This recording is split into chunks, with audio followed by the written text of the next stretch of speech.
Beginning to Daf Yomi, Shabbos Daf Beis. Reading 4 lines down with the top of the Yomei, we will continue with discussion from the previous Daf, where we open up this new parak, 15 parak that are Be'elu Kasharm, talking about the knots that are permitted or forbidden to be done on Shabbos.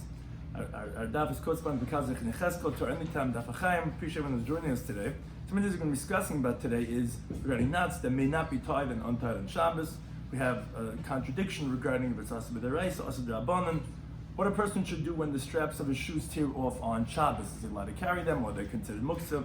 Additionally, very interesting case the Gemara is going to end off with. What happens if generally the tahara of a kli balibatim is that of the size of a pomegranate? What if, let's say, you get a hole, you seal it, you get a hole, you seal it, you get a hole, you seal it? Will they combine to be the shiur of a pomegranate to be metaher that kli? Additionally, we can discuss that of a caramelist that comes up. Status of a caramelist, on the one hand, it's like a rishas ram, on the other hand, it's like rishas hayachid. Also, like we said, kli balibatim shiur can remind him that the hole is the size of a pomegranate. That is mabatlet from a kli. And the concept of pan chadash is bolikan. Most people know that terminology from the Sheva Brachas, but that's regarding the laws of tumatara. Also regarding it's like a new thing. It's like a new vessel, even if it's not doesn't have a hole anymore. But it's like a revamped thing because you already sealed it with other things. It's going to be considered something else. Also, the famous terminology of if the Merushanim b'nei malachim, anu b'nei anoshim, anu kachamarim. If the b'nei anoshim were like chamar, means to say we're not like the previous generations. We're a much lower level. Okay, we begin the Daf where the Mishnah had said different items that are permitted to go ahead and make those knots and untie those knots on Shabbos. One of those items was miftah chalukah, was the opening of her blouse. So the Gemara says, Pshita, obviously you're allowed to go ahead and open and close it on Shabbos. It's not a kesher shel kiyama. It's meant to be open and closed every single day and night. So it's not even rabbinically forbidden, of course. What's the chiddush in saying that? Says the Gemara, Lo tzricha, no, it's necessary. This letrei dashi, the Torah where she has two openings, meaning there's two threads, these two strings, one a little bit higher than the other, one on the right, one on the left. And if she only opens up one of them, so she could pull off her shirt, she could pull off her blouse, she could take it off by opening up just one of them. So ma'adatim, what would you say? Chadim and I bitul ma'aftil. One of them, she would leave it, and it would be a kesher shel kiyama of the other one. So since we don't know which one, so both of them should be forbidden. Kamashman, that's a chiddush that no, she's going to open up both of them. Where you could open up one and then take it off. You need to open up one of them, and she puts on or off the blouse every single day. So that was what the Gemara thought. Okay, that's pasha. She's opening it. That the chiddush is no. And a lot of the Gemara's chiddushim of these cases are going to be like that, which you would think that she's not going to open them up. It's going to be kesher shel kiyama. She's going to leave it like that.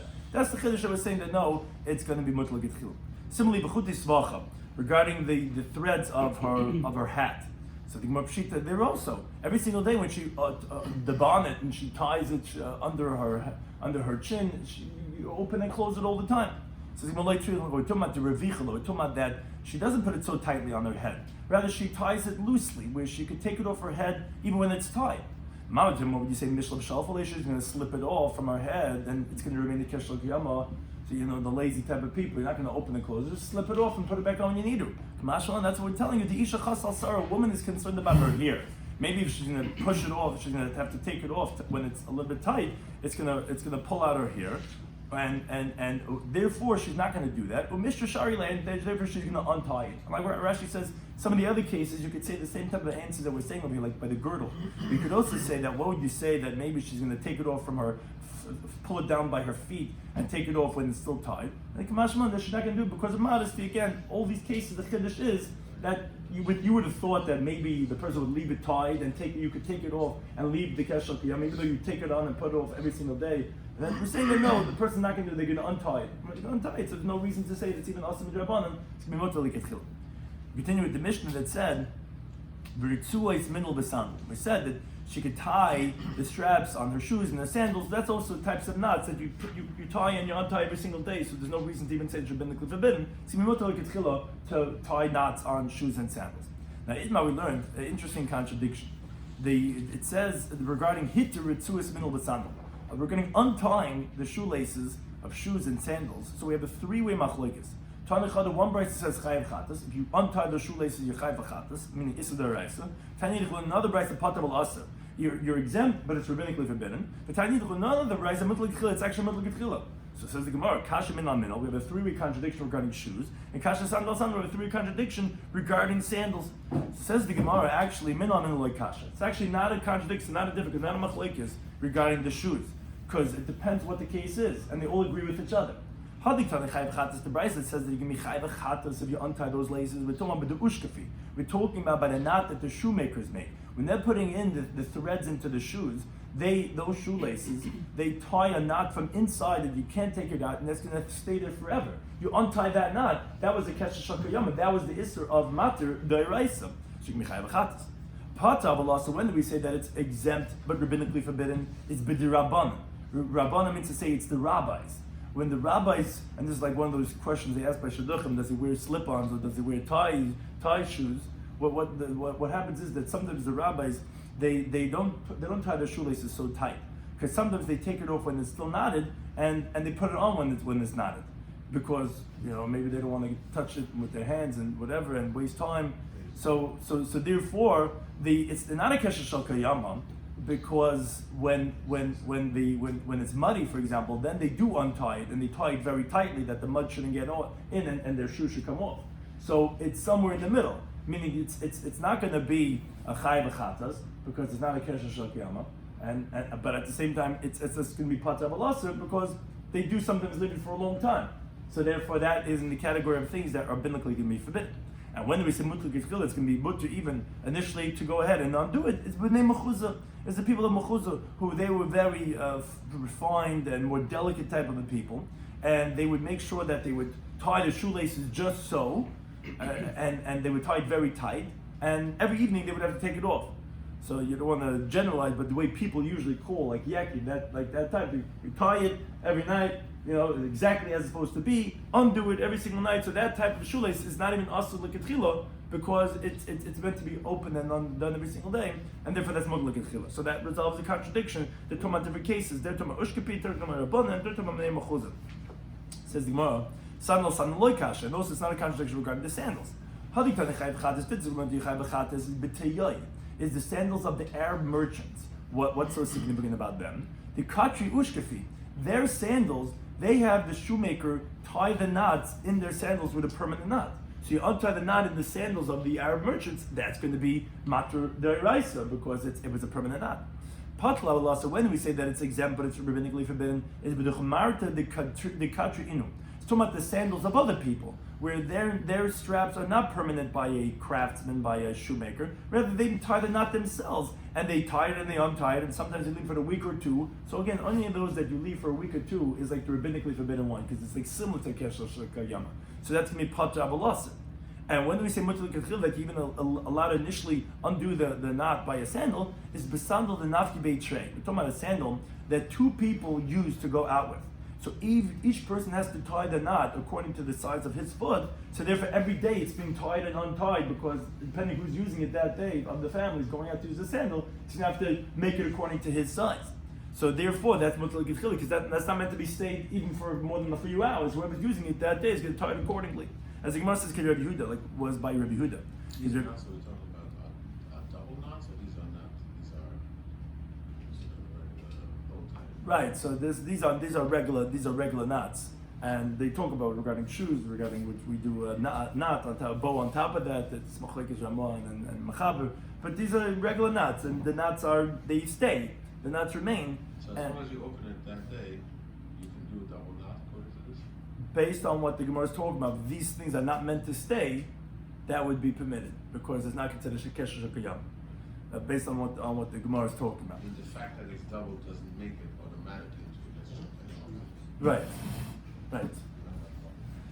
So the Gemara says, and you find this idea by two people. What's this? What do we find such a story by Rabbi Yehuda? Because Rabbi Yehuda, who was Achud Rav Salah Chassidim, was the brother of Salah, the pious one. Havlehu zugid the sandali. He had a pair of sandals. Zimnid another be'ihu. Sometimes he would use it to go outside.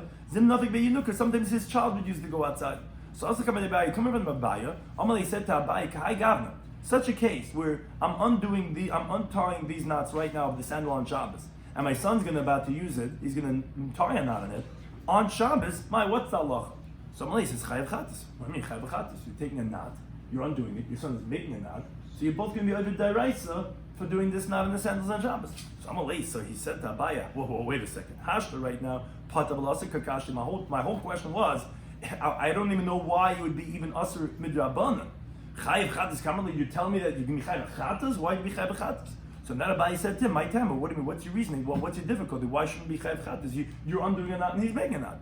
So Amalei said, because even during the weekday, I always untied every single day. My child then ties it according to his leg, to his foot. Sometimes I go out with it. Sometimes the child goes out with it.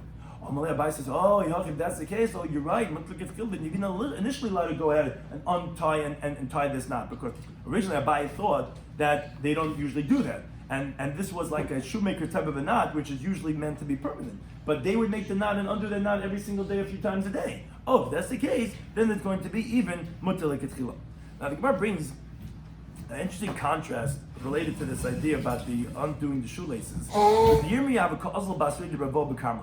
was going behind Rabbi Yirmi in the Carmelis, and and a strap of the shoelace became undone, and the sandal fell off his foot, because the whole way that the sandal stays on the foot is with the strap, where the strap is on top on the side of the shoe, and when the strap comes off, the hard shoe just falls off. So Amalei, Rabbi Yirmiyah said to him, "My Navale, what should I do with this shoe now? The shoelace, the strap broke, and now the shoe fell off." So Amalei says, "Okay, shkol gemilach, take a moist reed, the chazal ma'chalayim that's fit for an animal to eat. The significance of that is because then it won't be muktzah, because you could give it to an animal. But take that reed, b'karchi levei, and wrap it over the place of where the strap broke, and put it over the shoe like that. That'll keep the shoe together until you could go into where your house is." Now, that was one story. A different story, which is going to be contrasted right now. Abai was in front of Rabbi Yosef in the chutzner, in the courtyard. Like Carmelis and the chutzner is different. The Carmelis is like a rabbinically prohibited area, like Rosh Hashanah. A chutzner is a more private area. So Abai was in front of Rabbi Yosef. Ifsikli Ritzu, again, his shoelace strap broke. So Amalei said to Rabbi Yosef, "What should I do?" So Amalei Shavki, Rabbi Yosef says, "Okay, leave it. Wherever it fell from your foot, don't take it to go ahead and put it away." Says the Gemara, so Abai says, "The Maishlam and Rabbi Yirmi. Why is it different in the story of Rabbi Yirmi? Where Bavo let him tie the shoe with a moist reed. Why don't you let me do that?" So on that said, Rabbi Yosef said, "No, Hasim over there by Carmelis, which are like in open fields, like Minter, is not protected, and therefore he was lenient regarding the laws of Muktzah. Hach over here in the courtyard Minter, it's protected." And therefore, since it's protected, so we're not going to go ahead and create any leniencies for you to go ahead and move this item of muktzah. Now, the thing is, there's a question the Gemara is going to ask right now that's going to take us a long distance into Amud Beis. The Gemara asks, wait a second. Okay, fine. I understand you're contrasting a Carmelis and the Chutz. A Carmelis is wide in the open fields. You're just living out. Someone just might take their shoe, might get lost, might get eaten by some animals, who knows. So that we're going to make a leniency that you could take this reed and use it and move the shoe. But here in the chutzner, you're not letting me do anything because anyway it's protected, so we're not going to be able to do anything with it. The problem is, as Abaya, but v'manuhu. What do you mean? This shoe is considered a vessel. Why are you telling me I can't move it and you're not going to give me leniencies because it's protected? What do you mean? It's still a shoe. Why is it still a shoe? What do you mean it's still a shoe? It's not usable as a shoe. The strap broke. I'll tell you why. Because the ibina, if I would want to, I could turn it miyamin l'smal. From the right side to the left side. What does that mean? So Rashi explains, a sandal has two straps that are made of leather. And where you put these straps is one is in the outside, and one is in the inside, which the inside is like between the 2 feet. Like we have by our shoes, you have a strap on the right side, strap on the left side. Now, when the inner strap, the way Rashi explains in Talmudic times, it's fit to fix it. Because although it's recognizable that it was fixed, and it's a little bit embarrassing that it's like it's something that was just broken and you had to fix it. But in the inside, no one sees that, so it's not so embarrassing. When the outer strap breaks, it's not really fit to fix it because it ruins the whole look of the shoe. Now, by Abaya, his outer strap had torn. So that's where Rav Yosef says, you're not allowed to move it because it's muktzah. No one wears a shoe that's fixed like that. And that Abaya says, what do you mean? It's still a vessel, it's still a shoe. Why is it still a shoe? Because I could take it and move it to the other foot. If I move it to the other foot, comes out, that's going to be the inner strap right now. And let's say you take the left foot and the outer strap, you move it to the right foot, now suddenly it's on the inside of the foot, which no one sees then, and then it's not so embarrassing over there. And therefore it's still a mono, it's still a minel, it's still a shoe, it's still a vessel, it's not muktzah. So I could still move it on Shabbos. Why time I can't even move it, even in the chutzner? On that Amalei, so I said to him, the commentary of Yehuda, Yehuda, from the fact that Yehuda comes to explain, which we're going to say in a moment what this is. Yehuda comes to resolve and explain, according to the opinion of Yehuda, he qualifies a teaching that's only specific according to Yehuda. Shma Mina, Halach of Yehuda. Obviously, Rabbi Yehuda holds the Halach is like Yehuda. who, as we're going to shortly quote, holds that the moment the outer strap tears, it's not a vessel. So if Rabbi Yochanan rules like that, so Rabbi Yisrael says, okay, so the halacha is that it's not as a mana, as a vessel, as a shoe, if you could switch feet. Because Rabbi Yehuda doesn't hold to that, and Rabbi Yochanan rules like that. How do you know Rabbi Yochanan rules like that? Because he explained Rabbi Yehuda. If he explained it, he must be holds like that. What's his teaching? He says, Mahi, what is this? Time like learn the Brisa. Again, classic Talmudic style. We're just coming to bring a raya to one thing, but we're going to get into a whole Talmudic discussion regarding the laws of what consider a kli or not. Time learn the Brisa. Sandal shenefsiku shtei aznav. Regarding a sandal, that its two ears got detached, which towards the top of the foot, you grab a hold of it when you're coming to tie your shoelace. So there's these two ears.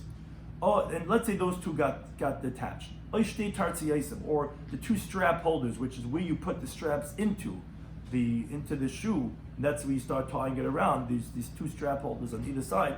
Or let's say the whole sole was removed, which is beneath the bottom of the foot. So then says the Brisa, says Tatar. Obviously then, the shoe's going to be tahar. It's not a vessel anymore because you can't really fix it anymore. And even if you do fix it anymore, it's going to be like a whole new shoe. And right now it's like not a shoe anymore. If you don't have either one of the ears or either one of the strap holders, so the whole sole came off, it's not a shoe anymore, so it's going to be tar. I mean, for the laws of Tumah, it's not a kli anymore. Now let's say achas me'osam. Let's say only one of the ears came off. Or achas me'tarasi, one of the strap holders came off. Let's say only the majority of the sole came off, but there's still some of the sole. So then tamei, the tumah has not been removed from it because it's still a vessel, even if the outer strap has been detached. Holds the Tanakama. Why? Because like Abaya had said, because if you want to, you could switch it from right to left. Comes out the outer one is now on the inside. That's how the Tanakama holds. That's what Abaya was offering in his logic. He was saying, it's still a vessel, I could switch it. So if only one of the straps came off, even the outer one, it'd still be a vessel. However, Rabbi Yehuda, he disagrees. He says, Nifsika panim is tummy. If the inner strap gets detached, so then it's still going to be considered as a vessel to be tumah if it had tumah, because people would fix it and it's not ois kli. If the outer strap comes off, then it's going to be tar, because he doesn't obviously hold of switching it from one foot to the other foot. It's not a shoe anymore, and therefore it'd be tar. Okay, that's the Brisa. Now, how do we know Rabbi Yochanan rules like Rabbi Yehuda? Because the Amar Ula says that Rabbi Yochanan said as follows. He said, "Kamachlekes lein tumah." The same machlekes we have regarding tumah, if it's a sandal or not, which is right here in this brisa, kach machlekes lein Shabbos. That's the same machlekes that regarding Shabbos, which was actually the case of Abai and Rabbi Yisrael. Is it muktzah or not? Is it a shoe or not? Just like tumah, is it when you break a vessel? It's not a vessel anymore; it becomes tar. So regarding muktzah, it's a shoe. But if it's not a shoe anymore, then it's going to be muktzah. Same machlekes that regarding tumah is the same machlekes that regarding Shabbos. Avoloy lein chalitza, but not regarding chalitza. Chalitza, you have to have a na'al. The woman who lost her husband without any children has to take off the shoe of her brother-in-law and spit. It has to be a na'al. It has to be a shoe. Is this a shoe if it's missing a strap? Regarding that, they don't disagree. Regarding that, they're going to agree. Now, says the Gemara Bavima, we had asked the following question. Rabbi Yochanan, when he's coming to qualify this, Alibid the man, according to whom is he going like? Meaning, from which one of these Tanoim is Rabbi Yochanan saying that what he holds regarding Tumah, he's going to hold regarding the same regarding moving of Muktzah and Shabbos, but regarding Chalitza, he's going to agree to his dispute. Who is he going like? There was two, the Rabbanan and Rabbi Yehuda. If you think he's going according to the Rabbanan, that's Rabbi Yochanan is coming to tell us that just like Middling Tumah, Manahava, regarding the laws of Tumah, the Rabbanan hold it for either one of the straps, even the outer strap tears. It's still going to be a vessel. Linya Shabbos, Nami Manahava, regarding Shabbos, it's also going to be a vessel, which is even if the outer strap tears, it's still considered as a shoe, it's not Muktzah. Avaloy lechalitza, but what? But not regarding Chalitza, meaning regarding Chalitza, the Lav Manu. The Rabbanan are going to agree that it's not going to be considered as a vessel, and it's not going to be kosher for Chalitza. And that's where they agreed to Rabbi Yehuda. The problem is you can't say that because but now we learn the Mishnah Masechtas Yevamos that says Chaltza shesmol biyamin. So let's say she does Chalitza with the left shoe on the right foot, because Chalitza has to be on the right foot. So let's say he put on a left shoe on the right foot and she takes off that left shoe from the right foot. Chalitza siksheira. It says the Chalitza is going to be kosher. Now, if the outer strap of the left sandal was detached, why you tell me the Rabbanan agree that it's not going to be kosher to do chalitza? What do you mean? Since in general it's a sandal, why is it a sandal? Because you could switch it to the right foot. So you could switch to the right foot. You could take the left shoe and use it on the right foot. So why would it be invalid? Why would you say the Rabbanan would agree over here that it's not going to be valid chalitza? Oh, so obviously cannot be going kod Rabbanan. Ve'la liba Rabbi Yehuda. Rather, it's obviously going according to Rabbi Yehuda that Rabbi Yehuda said his teaching. And what is he saying? From the fact that regarding Tuma, he holds it's not considered as a vessel, meaning it would be tar if the outer strap tears. Lin Shabbos, regarding Shabbos also it's not going to be considered as a vessel. But not regarding chalitza. That regarding chalitza, he would hold the manahu, that it would be considered as a vessel. And Rabbi Yehuda is coming to tell us that Rabbi Yehuda agrees regarding chalitza that it is a mana. For example, if the outer strap of the left shoe tore, since it's fit to go ahead, like we said in the Mishnah, to use the left foot on the right foot, you could switch it to the right and do the chalitza. So therefore, it's going to be a valid chalitza because now the outer strap is going to be on the inside when you're putting on the right foot. But the Gemara has a difficulty with this too. When do we say that if you do chalitza with the left foot on the right, the left shoe of the right foot, chalitza sikshir is going to be as a valid chalitza? That's where the straps didn't tear. Where heicha de la milse, that's where for its own utility, for the foot that it's normally used for, manahu, it's considered a vessel. But hach over here, la milse la manahu, for its own use, meaning for the foot that it's usually put on, it's not a shoe, because according to Rabbi Yehuda, regarding the laws of Tumah and Shabbos, if the outer strap tears, it's not considered as a shoe.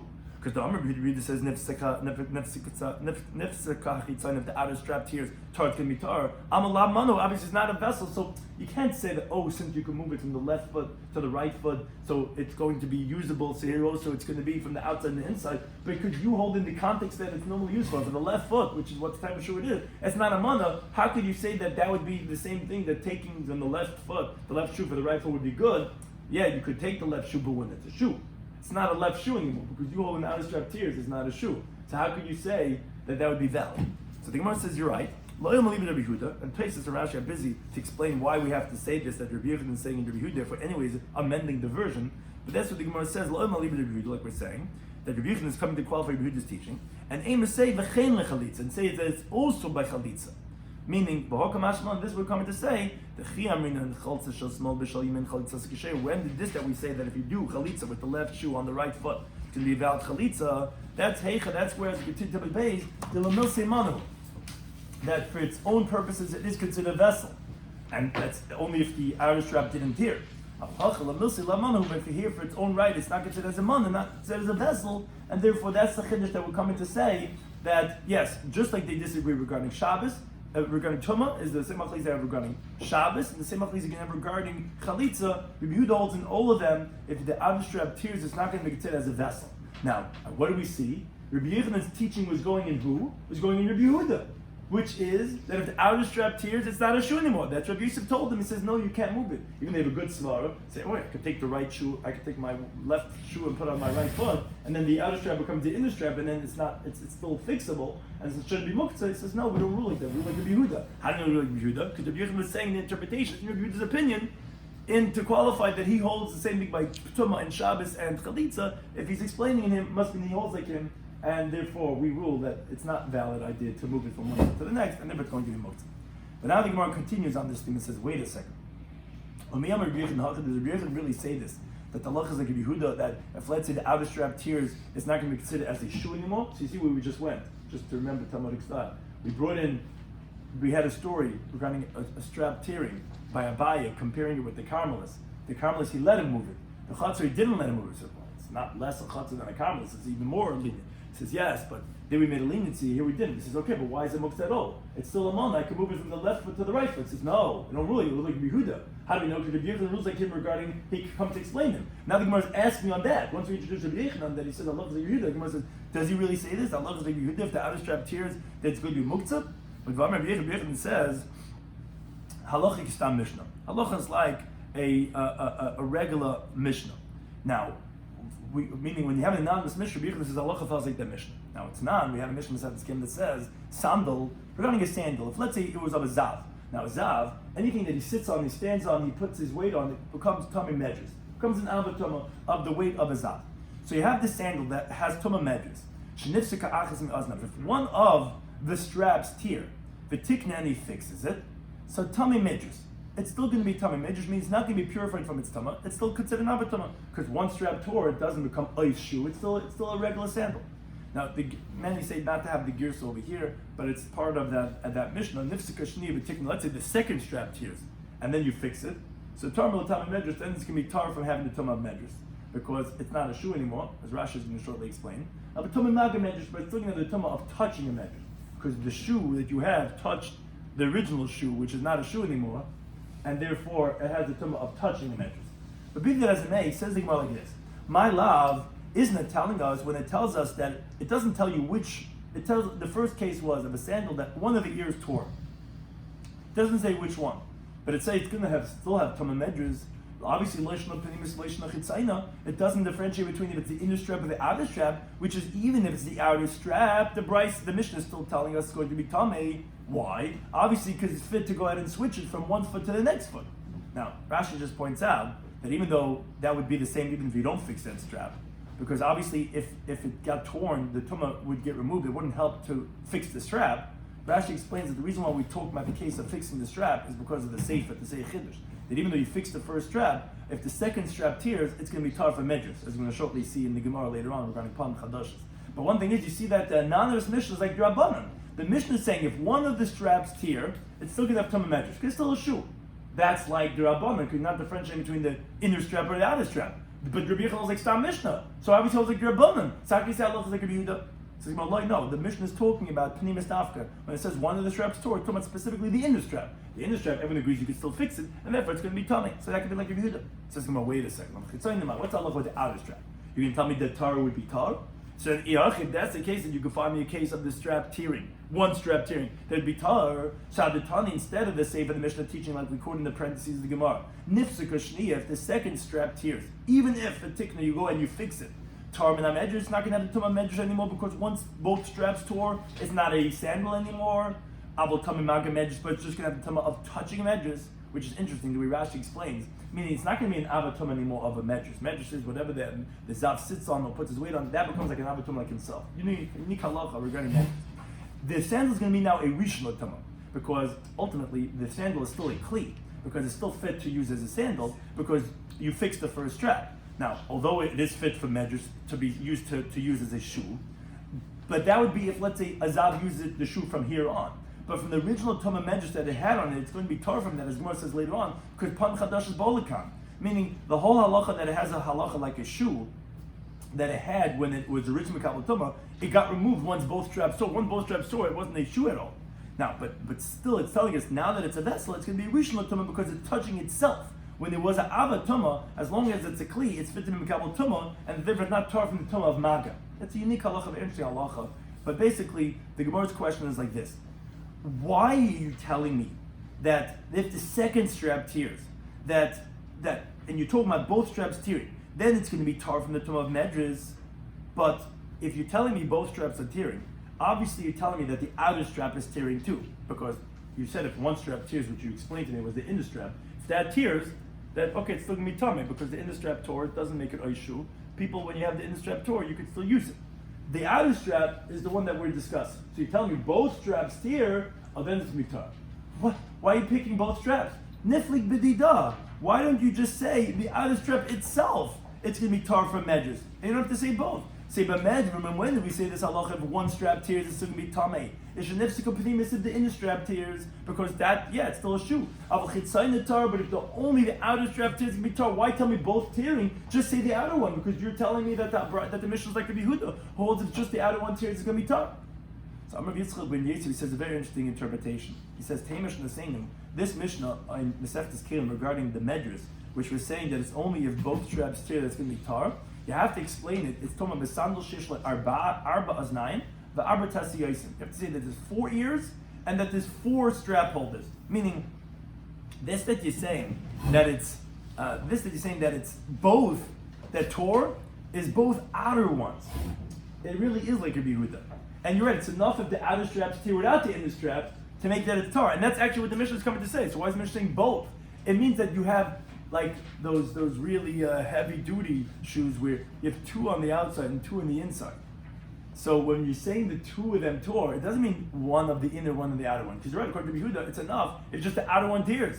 When we're saying 2, it's because it's 4 altogether. And we're saying 2 of them tore is the 2 on the outside, which that itself we're going to tell like Yehuda. And as the Gemara says, it's what's called a deichik teretz.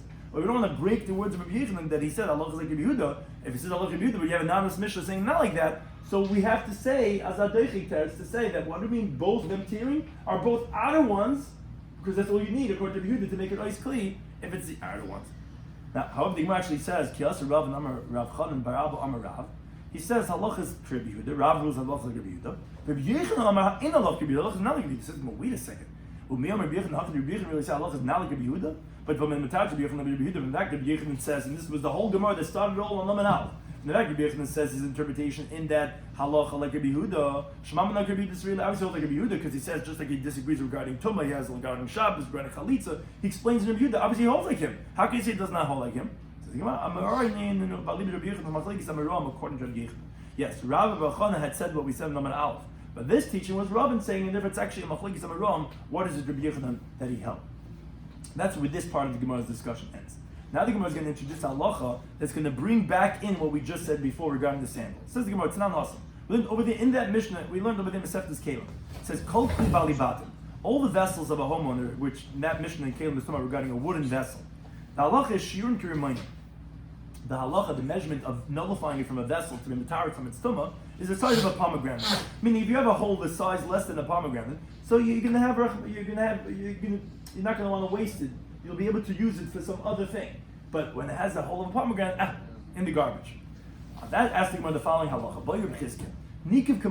Let's say the vessel has a hole the size of an olive, which is not big enough to be mevatel yet. And then actually, the you close it up.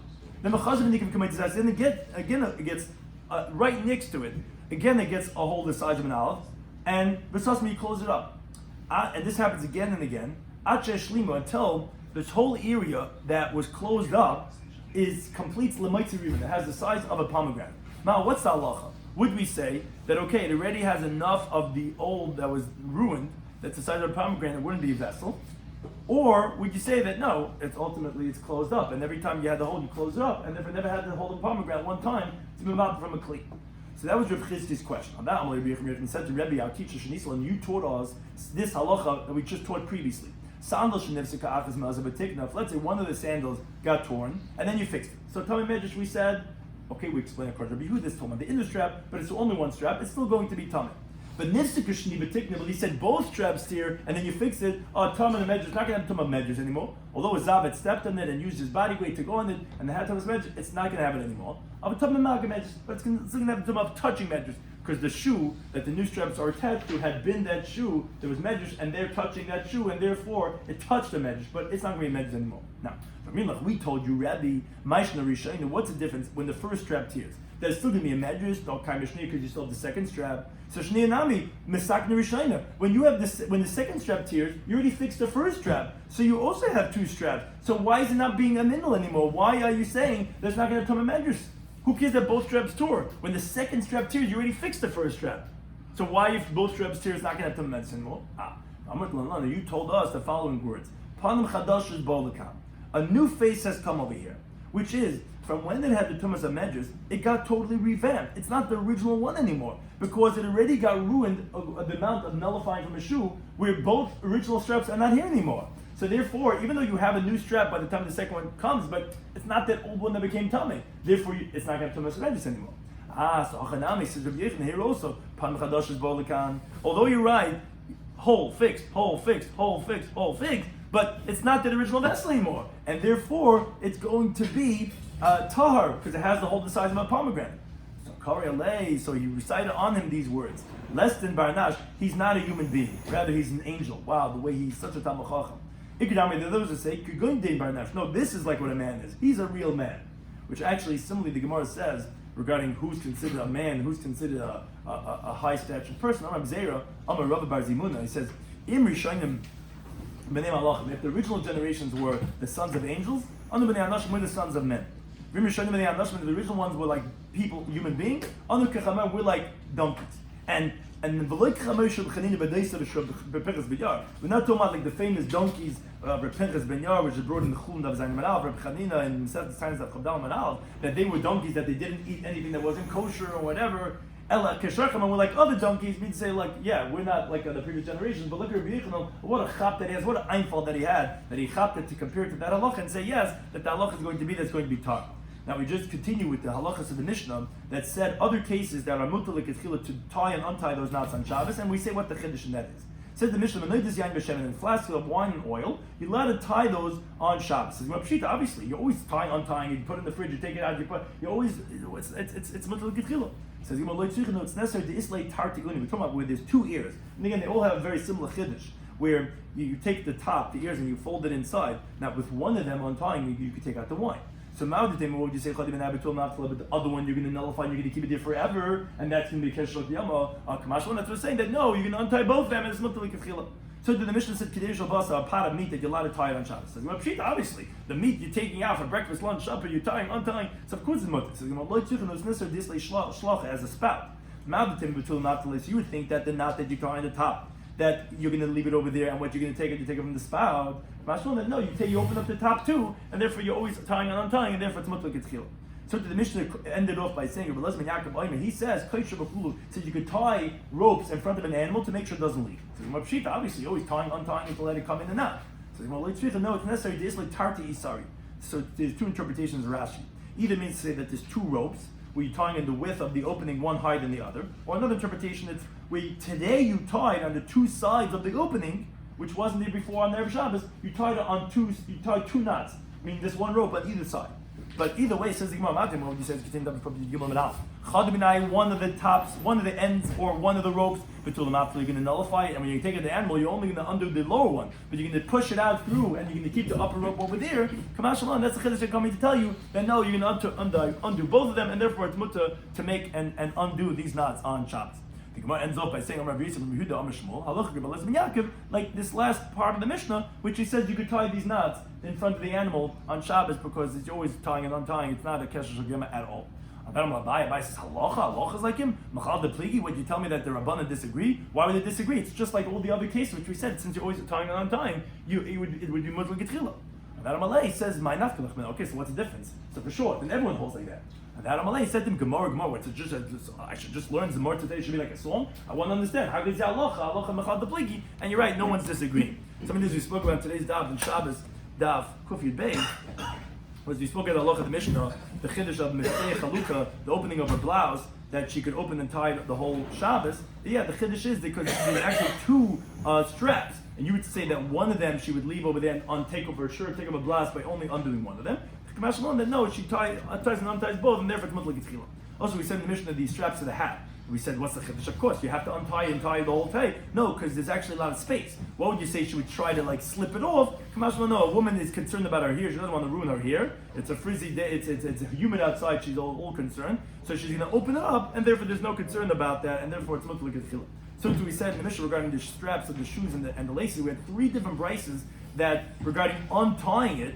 One said chayav chatas, one said patabalas, one said mutlak etchila. So we're going to answer regarding the shoes and regarding the sandals. The one holds chayav chatas is talking about by the shoemaker's knot, which that's permanent, so that's chayav chatas. And similarly by the Arab merchant, which is also permanent. Patabalas is by that of the rabbis, where they sometimes keep the knot, sometimes they don't. And so to regarding the sandals is talking about that which people do themselves, which it's also those which are sometimes kept, and therefore it's patabalas. And what's mutlak etchila is b'nei mechuzah. They every day, every night they go ahead and they untie it, and therefore it's always meant to be done. And also they're not going to be trade regarding the sandals, which is that two people use it, always changing it, and then it's going to be mutlak etchila. We had two stories regarding the strap coming undone of a sandal. One by a Carmelist, which he says he's allowed to take it by taking a soft reed, and the reason is because it wasn't protected over there, and therefore he made a heter for the laws of muktzah. But a similar story in the Chutz, which is actually more lenient, he said it's not allowed to move because it's protected. But then the Gemara says, I don't understand, but it's still a mana. Why is it muktzah? Why can't I move it? He says, and why is it not muktzah? Because I want I can take it from the right foot to the left foot, and then it's going to be in the strap, and therefore it's still going to be a shoe. That he answered him. He says, no, from the fact Rabbi Yochanan answered according to Rabbi Yehuda, obviously he holds Rabbi Yehuda, which is, he said, just like that machlokes regarding Tumah, so too regarding Shabbos, and the Maskana ends up being, so too regarding Chalitza, that it's going to be considered not as a shoe. And the reason why is because since for its own utility it's not a shoe, therefore it's not going to be a shoe even when you switch it to the other foot. So you see that he holds like Rabbi Yehuda that it's not a shoe, and therefore you can't switch it from one foot to the next. Then he says, how could you say? Rabbi Yehuda says that looks like Stam Mishnah, and we have a Stam Mishnah that says that one of the straps tear, it's going to be tummy from edges, and it doesn't differentiate between inner or outer. That even the inner still going to be tummy as the edges, even as the outer. It says no, that's only talking about regarding the inner. And the Gemara actually, the Maskana comes at Machlekes Amarom according to Rabbi Yehuda if he holds like Rabbi Yehuda or not. But obviously they were going like that, like Imam Amma that holds like Rabbi Yehuda and holds in that's like Rabbi Yehuda, and therefore he didn't let him move the shoe in the chutzah. We ended up by saying a case of the Kli Balabais is Karima, and that's purifying it. And what's the halacha if it has a hole like Kazais? You close it, Kazais, and you close it until it's like a pomegranate. What's the halacha going to be? So he proved it from the sefer of that Mishnah. If the second strap tear is going to be tar from edges, why? Because Pam Chadash Ba'olikan. So over here it's Pam Chadash because although it's been closed, but it's not that whole area of a pomegranate. It's like it's from new metal that you added from new wood, and then it's going to be tar. And then we explained a few different cases of Mishnah that said that the flask of the wine, the oil, you ought to do untie the whole Shabbos, even though it's a knot. Finish is, of course, you always tie untie. No, because it actually has two straps. You maybe would think he only opens one and leaves the other one forever. That's to say, no, it's tied and untied. So to the pot of meat, the chiddush is that it has a spout. You would think so. It's mavatul the straps on top. No, he unties that too. And Rabbi Shloimy Yaakov says you can tie in front of the animal. The chiddush is that it has two straps. And what would you say that you're going to be mavatul one of them? And you can take it to the animal through undoing one of them. And never it's scheduled. Kamash malam that it's not. It's not like a chila. I think to any time for hosting us.